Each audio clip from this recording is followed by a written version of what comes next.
بسم الله الرحمن الرحيم. رمضان كريم وكل سنة وحضراتكم بألف خير، ويا رب ينجح مقاصدنا في مصر وفي الوطن العربي كله والأمة الإسلامية كلها، يا قادر يا كريم. رمضان كريم وكل سنة وحضراتكم بألف خير، ويا رب تحوز رضاكم وتعبر عنكم وعني وعن الزمن اللي احنا فيه.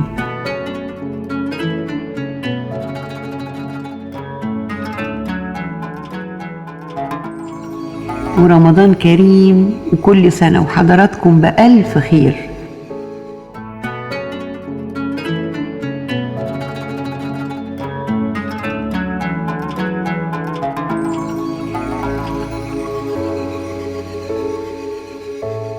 رمضان كريم.